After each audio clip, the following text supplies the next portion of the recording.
Hi, this is Scott Garibay, and today I'm going to be talking about Adam Koebel and Marc Maron.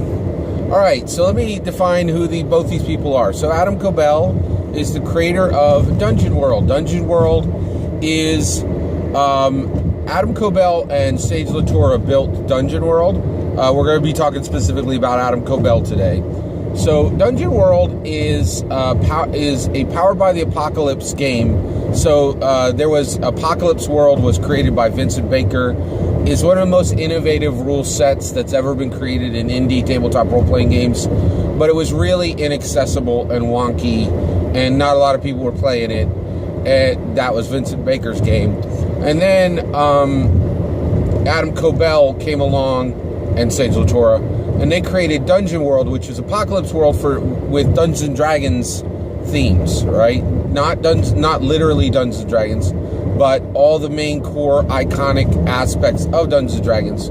So they took something that was really, really inaccessible and made it incredibly accessible. And because of that, today I think we have PBTA, Powered by the Apocalypse, which is an entire engine. It's a rules engine that has dozens and dozens of games that have been created around it. There's some really cool ones, Threadbare, Monster Hearts. There's a lot of them. There's some really cool stuff out there. Night Witches, a lot of that kind of stuff. There's another City of Mist. There's a ton of really, really awesome PBTA games out there. And like the community owes Adam Koebel a debt, right? The TRPG community. This has been incredibly healthy for our community overall, the TRPG community. So Adam Koebel is a rising star within tabletop role-playing games, and even within the D&D community, right? He's incredibly smart. He's really, really good at streaming. The reason why we're going to talk about today is I think he is on a fast track to becoming the Marc Maron of tabletop role-playing games. Now, who's Marc Maron? Not everybody knows who this guy is. Again, Marc Maron is low reach, high influence, okay? Not a ton of people know who Marc Maron is. He has work on IFs. He is a comedian from the 80s who was successful in the 80s and 90s at being a stand-up comedian. He had his own show. He did a game show. He did a ton of stand-up. He did years and years and years of stand-up. Literally stand up in front of a mic, brick wall behind him, right? And he came up in the 80s and the 90s.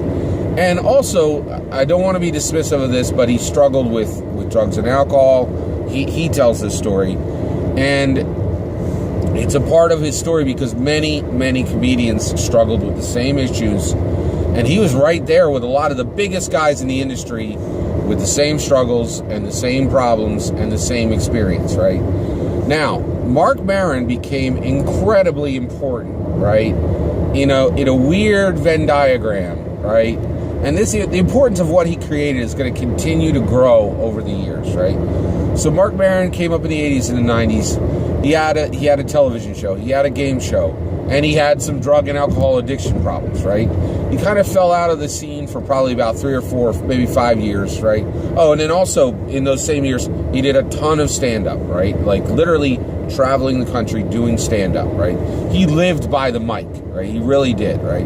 It's important to where we're getting with this story, right? All right, so he does all this stuff. He falls out of the industry for 3 or 4 years, cleans himself up, comes back, right? When he comes back, it's like 2005 maybe, or maybe as late as like 2007, 2008, but podcasts are becoming a thing. He sees the power of podcasts, and he starts a podcast. And that's what we're talking, that's one of the key aspects of what we're talking about today. Marc Maron's comedy podcast where he interviews other comedians, all right? At this point, years later, between like 2008 and like 2016, maybe 2014, for like 5 to 7, 8 years, Marc Maron went bonkers on podcasts. It's just like, no, I shouldn't say bonkers. He worked incredibly hard, and he interviewed virtually everyone in the stand-up comedian community, right? That was alive. I'm talking hundreds. I think he has 300 or 400 separate interviews. He has interviews where he goes back and he re-interviews people. He has interviews where people are interviewed together. Most of these interviews happen in his garage near Los Angeles, right? People would literally get in their car, schlep out to his garage in the hills of California, sit down with him in his garage for an hour, hour and a half, and he would interview them. And this is incredibly important, right? And the reason why is podcasts are really important to our culture. I know it doesn't seem like it, they are, right? The smartest people in the world are making podcasts. The smartest people in the world are listening to podcasts. And even as podcasts are going to change, right? They were a really, really important part of our culture, technology-wise. And one of the things that a lot of our advertisers have realized is that podcasts are some of the best channels for advertising that exists. Because one, this is terrible to say, but it's true, poor people just don't listen to them. Not at scale, not in numbers, right? And so basically you're self-selecting for people who have money, right? In addition to this, right, a lot of really smart people, so they're going to make even more money, right? And so podcasts are literally some of the most richly paid ad space on the planet right now, right? And all this came from Marc Maron and other people like him, right? Because what Marc Maron created with these 300 or 400 interviews is a virtual museum of 80s, 90s, 2000s, and 2010 stand-up comedians, right? And if you listen to what Marc Maron did in those podcasts, you will learn more about stand-up comedians than you could in any other way, right?